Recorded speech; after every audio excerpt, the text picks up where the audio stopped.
ദൈവനാമം മഹത്വപ്പെടുമാറാകട്ടെ. എബ്രായർക്കെഴുതിയ ലേഖനം 4-ാം അധ്യായത്തിൻ്റെ 16-ാമത്തെ വാക്യത്തിൽ ദൈവം നമുക്ക് രണ്ട് കാര്യങ്ങളെപ്പറ്റി പറയുന്നുണ്ട്. ഒന്ന്, കരുണ. കർത്താവിൻ്റെ കരുണയൊന്നു മാത്രമാണ് പാപികളും ദോഷികളുമായിരിക്കുന്ന നമ്മൾ ഇന്നും നമ്മുടെ ജീവിതത്തിൻ്റെ പാപങ്ങളെയെല്ലാം കർത്താവ് കാൽവരി ക്രൂശിൽ ഏറ്റെടുത്തു. അതുകൊണ്ട് ഏത് സമയത്തും നമ്മൾ കർത്താവിനോട് യാചിക്കേണ്ട ഒരു പ്രാർത്ഥന തന്നെയാണ് കരുണ.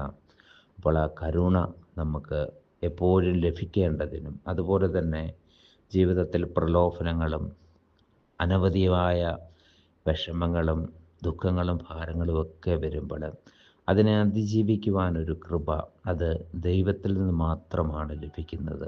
രണ്ട് കാര്യത്തിനായും നമുക്ക് ധൈര്യത്തോടെ കർത്താവായ യേശു ക്രിസ്തുവിൻ്റെ സന്നിധിയിലേക്ക് കടന്നു വന്ന് പ്രാർത്ഥിക്കാം അതിധൈര്യമായിട്ട്.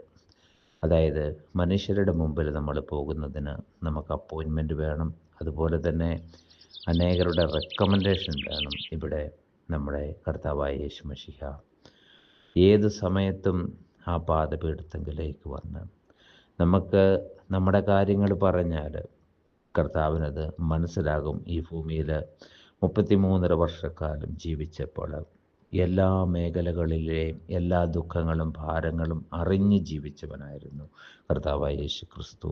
അതുകൊണ്ട് നമുക്ക് ധൈര്യപൂർവ്വം നമ്മുടെ കർത്താവിൻ്റെ സന്നിധിയിൽ നമ്മുടെ സങ്കടങ്ങളും നമ്മുടെ ദുഃഖങ്ങളും എല്ലാം പങ്കുവെക്കാം. അതിനായിട്ട് ദൈവം നമ്മെ ഓരോരുത്തരെയും സഹായിക്കട്ടെ.